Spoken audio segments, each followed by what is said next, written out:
Today on the Word Preacher Podcast, getting out of Dodge, finding God, and the House of Israel.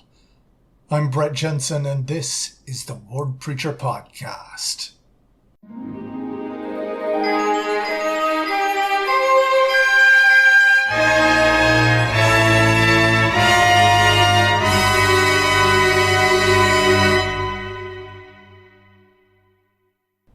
Right, our Come Follow Me curriculum for this coming week will bring us to Genesis 28 through 33.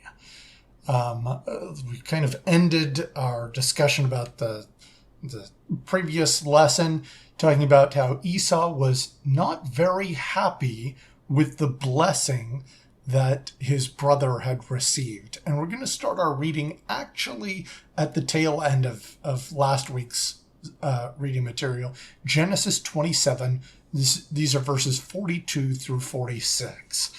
And these are the words of Esau, her elder son, were told to Rebekah. And she sent and called Jacob, her younger son, and said unto him, Behold, thy brother Esau, as touching thee, doth comfort himself, purposing to kill thee. Now therefore, my son, obey my voice, and arise, flee thou to Laban my brother to Haran, and tarry with him a few days, until my brother's fury turn away, until thy brother's anger turn away from thee, and he forget that which thou hast done to him. Then I will send and fetch thee from thence. Why should I be deprived also of you both in one day? And Rebekah said to Isaac, I am weary of my life because of the daughters of Heth. If Jacob take a wife of the daughters of Heth, such as these which are of the daughters of the land, what good shall my life be to me? Okay, so here in our reading, we have Rebekah, who's counseling with Isaac. So she tells Jacob the situation, and she counsels with Isaac about the importance of ensuring that they have a child who is marrying in the covenant. This was the whole basis for their marriage. Of course she should be concerned about that. Of course she should counsel with her husband about that. And Isaac receives that counsel. If we continue our reading for this week's section, starting in 28, first 5 verses, we get this. And Isaac called Jacob and blessed him and charged him and said unto him, Thou shalt not take a wife of the daughters of Canaan. Arise, go to Padan Aram, to the house of Bethuel, thy mother's father, and take thee a wife from thence of the daughters of Laban, thy mother's brother. And God Almighty bless thee, and make thee fruitful, and multiply thee, that thou mayest be a multitude of people, and give thee the blessing of Abraham to thee, and to thy seed with thee, that thou mayest inherit the land wherein thou art a stranger, which God gave unto Abraham. And Isaac sent away Jacob, and he went to Padan Aram unto Laban, son of Bethuel the Syrian, the brother of Rebekah, Jacob's and Esau's mother. Okay, so Isaac forbids marrying outside of the covenant. This is fundamental to the identity of the people of Jacob, the covenant. And we'll talk a little bit more about that as we keep going, but your relationships, who you are, how you live, it centers around this covenant if you're a part of the covenant people, which absolutely Jacob was aspiring to do. Interestingly, Esau suddenly has a realization that his own marriages to the daughters of the Hittites were not pleasing to his father. So he, rushes out and finds one of the daughters of Ishmael, the other son of Abraham, and marries one of them. Now, of course, it's a little late to change the birthright situation. That's like, the 5 foolish virgins rushing out and buying oil at the last minute. It didn't get them access. It's not a bad idea to go get oil, but it's not going to get you the same access if you've already procrastinated too late. In other words, it's always better to make the right choices to begin with. It's not bad to try and correct things, but it's always best to do what God says first. Okay, so Jacob, obviously concerned with the covenant, or he wouldn't have been pressing Esau to sell his birthright for a mess of pottage to begin with.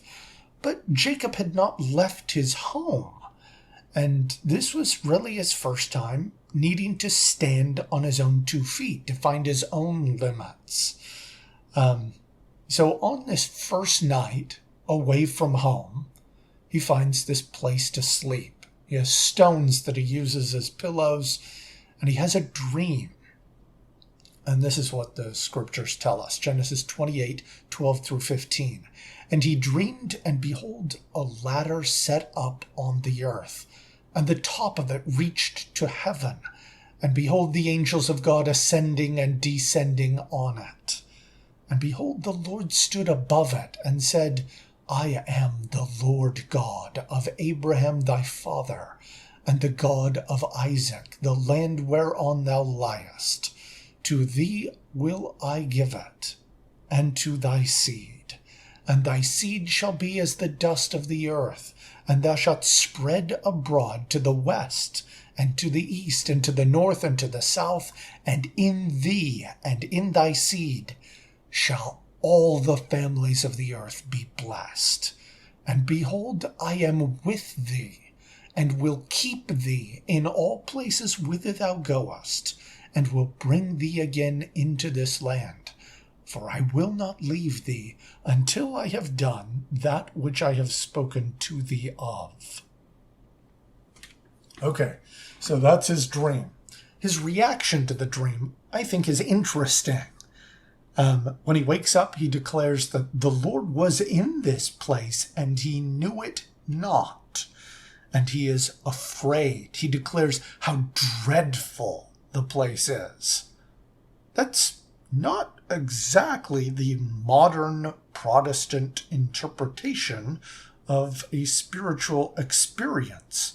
In fact, that's not even what most religious people are looking for, a sense of dread and terror that God might be nearby. But it's absolutely the scriptural response. Angels consistently having to say, fear not, because the default response is like, oh snap, this is scary. This is intense. I think that's kind of interesting, that our preconceptions of God may not always be accurate. And we should be prepared for learning something that we weren't expecting, for being surprised. And still, when you're surprised, don't just run away from it, but be prepared to accept things that come from the Lord. Now, Jacob, he's in this situation. He realizes he can't rely on his parents. He needs the help of God. So Jacob arises early in the morning and takes the stone that he had used for his pillow, sets up a pillar, and pours oil on the top of it. And this is what the scriptures say. And he called the name of that place Beth-el, but the name of that city was called Luz at the first. And Jacob vowed a vow, saying, if God will be with me and will keep me in this way that I go, and will give me bread to eat and raiment to put on, so that I come again to my father's house in peace, then shall the Lord be my God. And this stone which I have set for a pillar shall be God's house. And of all that thou shalt give me, I will surely give the 10th unto thee. Notable for several things. The name Beth-el literally means house of God. This is the place where where Jacob discovered the Lord was. The Lord spoke to him, and he vowed a personal conviction, a personal covenant with what he was going to do, which was he was going to make the Lord his God, devoutly serve him and none else, and that he hoped that God would be with him. He wanted him to keep him safe, give him the things that he needed, and be okay. He was unsure about the future. These are typical things that people worry about and pray to the Lord about, making sure that you have the basic necessities, our daily bread, as Jesus put it. But I think and then also giving the 10th back to the Lord, that he would be willing to pay tithing as well. I think this is important because the key that he realizes here to interacting with the Lord is covenant. Everything revolves around covenants. Now, it's fine to pray over many things, and we should do that. But Jacob knew that his fathers gained access to divine power through covenant, and he seeks to do the same. Now, just as his fathers, things don't always work out the way that he expects. Abraham was hoping to have a large family with many children, and his wife couldn't have kids. Isaac, kind of the same, and his wife couldn't have kids for a long time. Had two, one of them kind of didn't really care about the covenant. So it was tough. But the power of heaven miraculously came to the aid of Abraham and Isaac to provide what they needed at the times they needed it most. They had faith in that power, and it did miraculously help both Abraham and Isaac. And Jacob also put his trust in the Lord there at Bethel. Okay, let's talk about the house of Israel.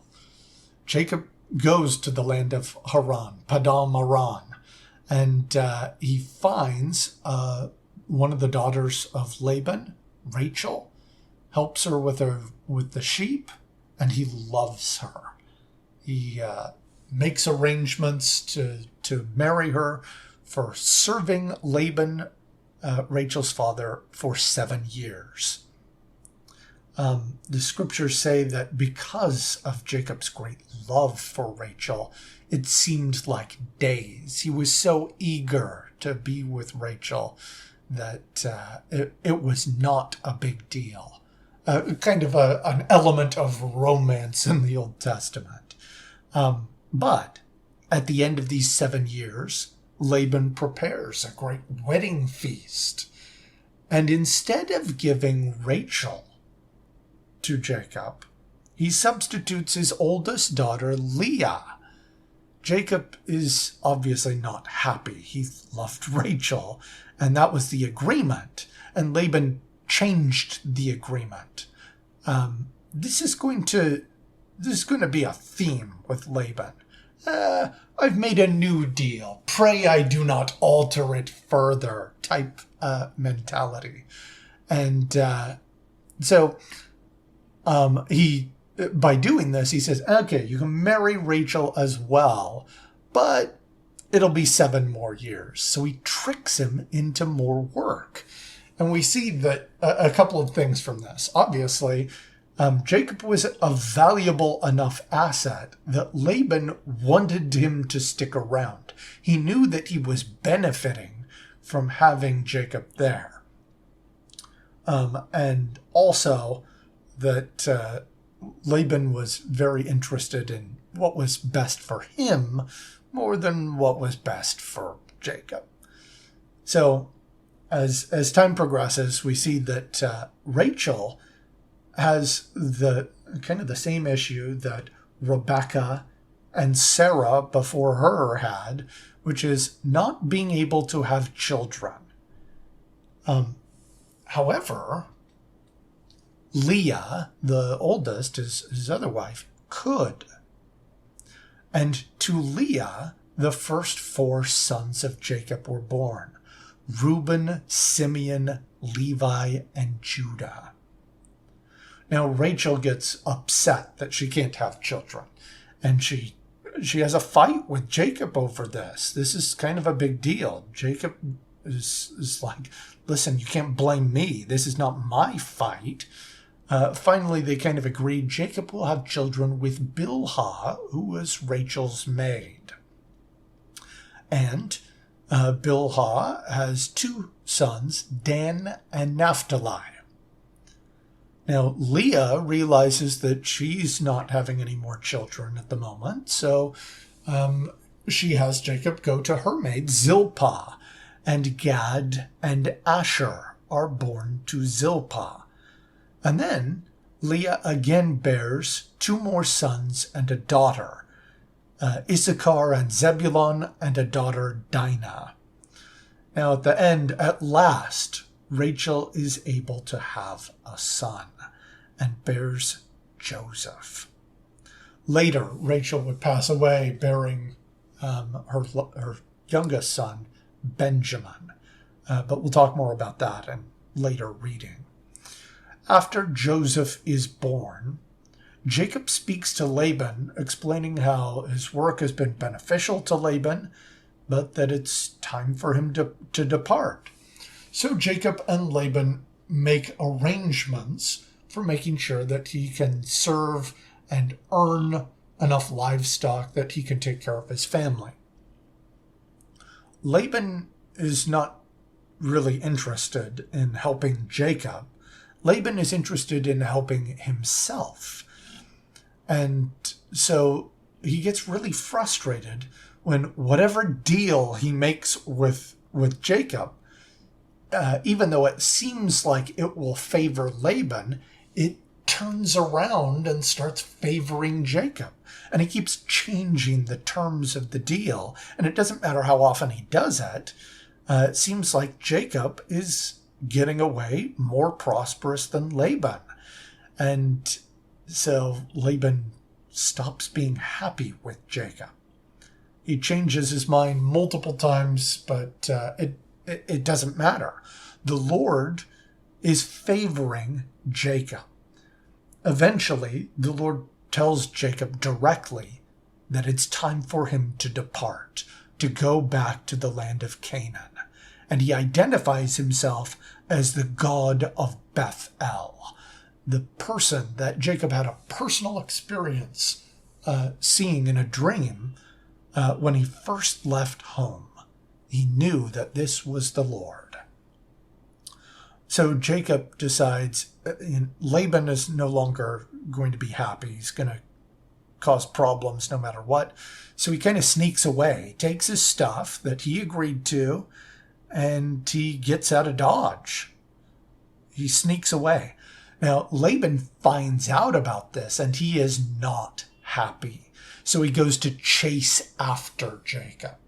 But before Laban overtakes him, Laban receives his own revelation in a dream from the Lord that warns him against speaking good or bad to Jacob.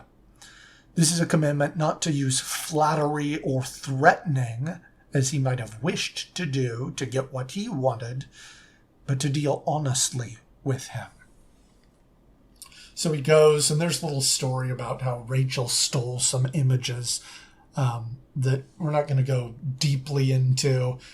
You can read that independently, but eventually Laban says, "Oh, I'm here because you stole some things." And he goes and he searches, and Rachel hides that, so they can't find anything. And Jacob doesn't know that anything was stolen. He just knows that Laban chased him down and went through all his stuff, assuming that he was a thief. And Jacob was not happy. This is some reading from that passage. And Jacob was wroth and chode with Laban. And Jacob answered and said to Laban, "What is my trespass? What is my sin that thou hast so hotly pursued after me? Whereas thou hast searched all my stuff. What hast thou found of all thy household stuff? Set it here before my brethren and thy brethren, that they may judge betwixt us both. This 20 years have I been with thee. Thy ewes and thy she-goats have not cast their young, and the rams of thy flock have I not eaten.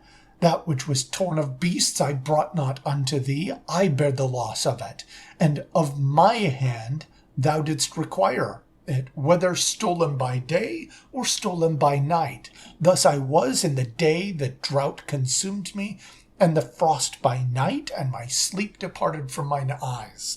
Thus have I been 20 years in thy house. I served thee 14 years for thy 2 daughters, and 6 years for thy cattle, and thou hast changed my wages 10 times. Except the God of my father, the God of Abraham, and the fear of Isaac had been with me, surely thou hadst sent me away now empty. God had seen mine affliction and the labor of my hands, and rebuked thee yesternight. So, hot words from Jacob. Laban calms down. They set up a pillar and swear that they will not cross that pillar to do harm to the other, and then they depart. Now Jacob still turns his worry towards getting back home, where his brother Esau was, his brother who had wished to kill him. And he knows that only God can protect him. And even though he arranges to his company so that there'll be a mixture of gifts that are presented and people to kind of play to sympathy, and also to arrange them so there's opportunity to escape in case Esau kind of tackles it, he still is concerned. And he encounters an angel, a man of God, and he wrestles with that angel. The idea is that he knows that God has the power to help him. And he is diligent and passionate about obtaining what he needs from God. In this moment, this angel gives him another name, Israel. As President Russell M. Nelson said, one meaning of this name is let God prevail. All his life, he had made sure that God prevailed in his life. And in this case as well, as Jacob finally approached Esau, Esau rushed toward him, embraced him, and they were reconciled. Wrath had faded with time. In the end, letting God prevail does not mean that everything is going to go right, but it does mean that the most important things will go right. We cannot simply inherit a relationship with God, no matter what birthright we may have an opportunity to enjoy, or what goodness our parents have given to us. In the end, you must find the Lord yourself. Now, this doesn't mean throw out the faith of our fathers. The counsel of faithful men that have gone before us is instrumental in helping us find our place as a child of an omnipotent and omniscient and loving Heavenly Father. We appreciate all the support for the Word Preacher podcast. Next week, we will be looking at Genesis 37 through 41, talking about Joseph, a slave and seer. Of course, there's a lot we did not cover in this week's reading. Please study that individually and with your family. And of course, as always, fight on.